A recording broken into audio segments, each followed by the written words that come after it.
Pemuda datang dengan senang hati menjemput istrinya pulang. Tapi yang menyambutnya adalah tamparan besar.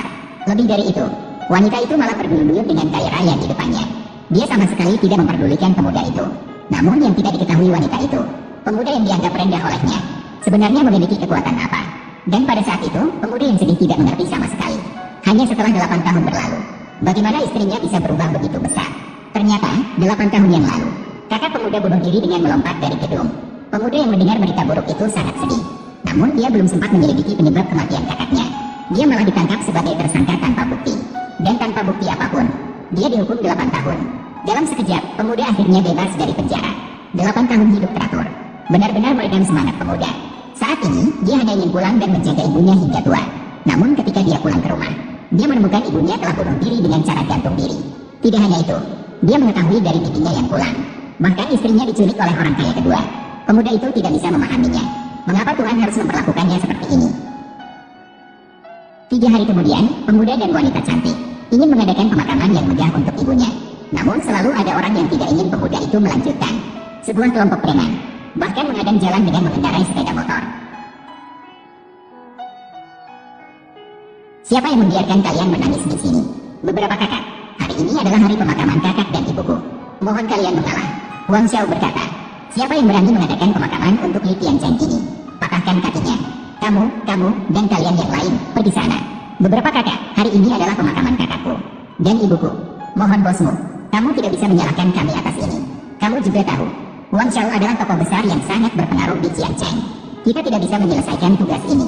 Teman-teman, mundur. Orang-orang yang menganggap peti mati sebuah ketakutan. Pemuda marah memperingatkan preman jangan terlalu jauh. Namun preman sama sekali tidak peduli dengan peringatan ini. Bahkan mengancam bahwa pemuda ingin membuat ibunya dipecat. Maka seseorang membawa peti mati sendirian maju. Pemuda yang tidak ingin bertindak di pemakaman ibunya memutuskan untuk menyerah. Kak, ini adalah cara saya sebagai anak. Saya akan melakukannya sendiri. Seseorang menarik peti mati dan bersiap maju. Namun si preman membuat masalah. Kak, kita semua meningkatkan kesulitan untuk saudara Long.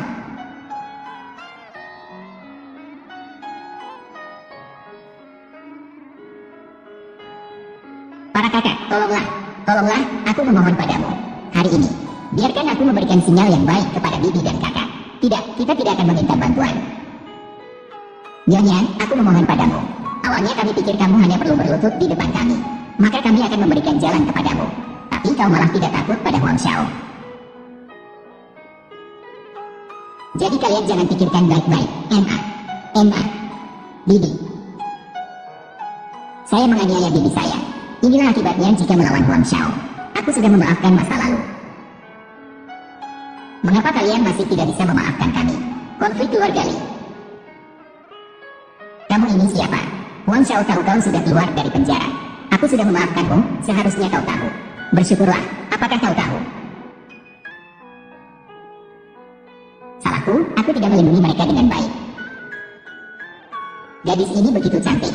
Kalau diberikan pada Huang Xiao, pasti disukai oleh Huang Xiao. Ayo pergi.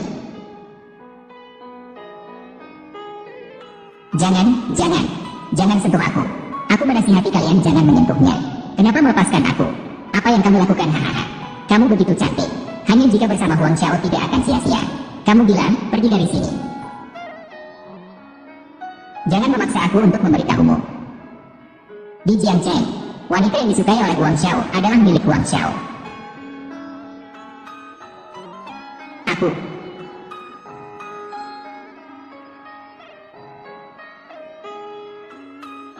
Anak muda, aku akan memberitahumu. Sekarang saya akan memberikan wanita busuk ini kepada Huang Xiao. Kalau kamu berani, ikutlah bersama kami. Minta orang langsung dari Huang Xiao. Aku akan pergi bersamamu. Hei. Apa yang sedang kamu lakukan? Apakah kalian memperlakukan orang seperti ini? Saudara, tidak perlu duduk-duduk. Hari ini saya datang hanya ingin bertanya padamu. Mengapa kamu tidak bisa berbaik-baik dengan kakak saya? Kamu baru saja bilang Li Tiancheng adalah kakak besar kamu. Saudara perempuan saya dibawa pergi olehnya. Dan juga, Fei, saya datang hari ini untuk mencarimu. Minta orang? Fei, bawa istri kakak datang. Panggil dia adalah istri kakak. Fei, si pemuda tidak pernah menyangka. Istrinya sendiri ternyata menjadi istri kaya kedua Li Xiaolong. Sudah lama tidak bertemu, Kak. Suami kakak datang menjemputmu pulang. Pemuda itu meminta maaf kepada wanita dengan rasa bersalah, mengatakan bahwa dia datang terlambat. Siapa sangka wanita langsung memukulnya. Dia bahkan mengancam akan memutuskan hubungan dengan dia. Lisya Olong, kau sakit apa? Kau datang untuk apa? Minum selesai, aku akan menjemputmu pulang. Jemput aku pulang. Jemput aku pulang dan hidup miskin bersamamu. Mengikuti Wang Xiao. Saya orang kaya. Katakan padaku, aku harus memilih apa? Selama 8 tahun ini, aku selalu memikirkanmu. Masih memikirkan aku. Lihatlah penampilanmu yang miskin. Masih memikirkan aku. Pemuda marah mempertanyakan keturunan kaya. Apa yang sebenarnya dilakukan terhadap istri?